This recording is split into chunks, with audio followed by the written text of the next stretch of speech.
Hello aspirants, Tebhaga आंदोलन बंगाल का यह आंदोलन 1946 के उत्तरार्ध में हुआ था। तेभागा आंदोलन, इसमें 3 भाग का मामला था। बंगाल में परंपरा से जो बटाईदार थे वो जोतेदार अर्थात जमींदार को 1/2 दिया करते थे। जो भी उपज हुआ करता था, प्रोडक्शन हुआ करता था, उसका हाफ टैक्स के रूप में देते थे। अब जो बटाईदारों का डिमांड हुआ कि अब हम 1/3 दिया करेंगे, और यह घोषणा उन्होंने किया, यह आंदोलन उन्होंने चलाया। इस आंदोलन को थोड़ा जोर तब मिलता है जब फ्लाउड कमीशन ने सरकार के समक्ष अपना रिपोर्ट रखा कि किसानों को 1/3 देना चाहिए जोतेदारों को उपज का हिस्सा।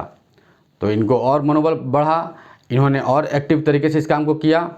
नेचुरल सी बात है कि इसमें एक बात और था कि जो अनाज उपजेगा तो पहले बटाईदार के खेत में रखा जाएगा और वहाँ से बटेगा।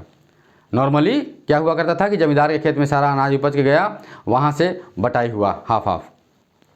तो यह भी डिमांड था। अब इतना डिमांड होगा तो नेचुरल सी बात है कभी कभार ये लोग ट्राई भी करेंगे कि जमींदार के खेत, अब परंपरा से चल रहा है तो एकाएक अपने खेत में कैसे ले जाएंगे। जमींदार के खेत से उठा के अपने खमार में ले आएंगे, अपने खलिहान में ले आएंगे, और इस ट्राई में हिंसा होगी, हिंसा होने लगी। इस आंदोलन को और जोर तब मिलता है जब सुहरावर्दी के मुस्लिम लीग सरकार ने क्या किया कि 22 जनवरी 1947 को एक अधिनियम लाया। बंगाल गजट में यह छपा भी, एक अधिनियम लाया, बंगाल बटाईदार अस्थायी नियमन अधिनियम। इस अधिनियम में इस बात का मेंशन था कि 1/3 टैक्स देना होगा। यह कितना इम्प्लीमेंट हुआ नहीं हुआ यह बात की बात है, लेकिन इसके आने से जिन जिलों में यह नहीं भी फैला था वहाँ भी फैल गया बहुत बड़े स्तर पे। एक्चुअल में आफ्टर 45 द्वितीय विश्व युद्ध के बाद अगर यहाँ जो किसान आंदोलन देखेंगे तो उसमें सबसे बड़ा आंदोलन तेभागा आंदोलन था। आफ्टर 1945 द्वितीय विश्व युद्ध के सेकेंड जो वर्ल्ड वार है उसके बाद। तो इस क्रम में लगभग बंगाल के 19 जिले शामिल हुए और लगभग 50-60 लाख लोग शामिल हुए। इसमें संघर्ष चलेगा, नेचुरल सी बात है, हिंसा होगी।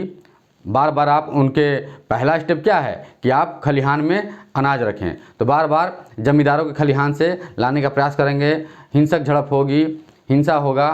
और इसमें नेचुरल सी बात है कि जब इतने सारे लोग हैं तो जमींदार तो डाउन पड़ेंगे ही पड़ेंगे, तो सरकार का सहारा लेंगे, पुलिस दमन करेगी किसानों का, और इसमें और भी हिंसाएँ बढ़ेंगी। मुस्लिम तो थे ही, मुस्लिम किसान तो थे ही इस आंदोलन में, महिलाओं ने भी भागीदारी ली इसमें।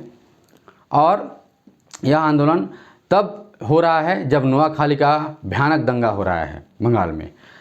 यह सब होते हुए कहीं ना कहीं कांग्रेस, मुस्लिम लीग, उनका थोड़ा उदासीन रवैया भी है।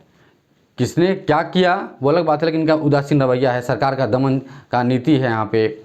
और आप कई सारे आंदोलन में आपने देख लिया कि सरकार पहले न्यूट्रल रहती है, कुछ किसानों को सपोर्ट भी करती है, लेकिन फाइनली जो जमींदार हैं उनका बात मानती है। तो उनका एक अपना पॉलिसी था जो हम लोग लगातार देखते आ रहे हैं।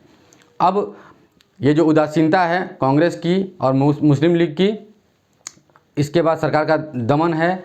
आपको जो दंगा हो रहा है मार्च के आखिरी समय में, दंगा तो लगातार चल रहा है, आप जान रहे हैं 46 के टाइम से ही।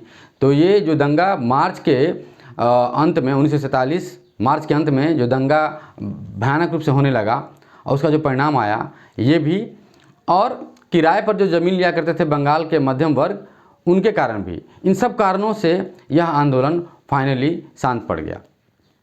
भाई दंगा होगा और उसका रिजल्ट आएगा तो कहीं ना कहीं आंदोलन पर असर पड़ेगा, शांत हुआ। लेकिन यह आंदोलन अपने आप में बहुत ही भव्य आंदोलन था। इस आंदोलन में अब आपको मैं बता ही रहा हूँ कि कितना बड़ा आंदोलन था, कितने बड़े एरिया में फैला। आपने बहुत सारे आंदोलन देखे, लेकिन यह आंदोलन, और आफ्टर 45 मैंने बताया सबसे बड़ा आंदोलन, इसको ओवरऑल नहीं कैलकुलेट करना है, आफ्टर 1945। तो यह है तेभागा आंदोलन। इतने से आपका मेंस राइटिंग और बाकी फैक्ट्स क्लियर हो जाते हैं। Thank you.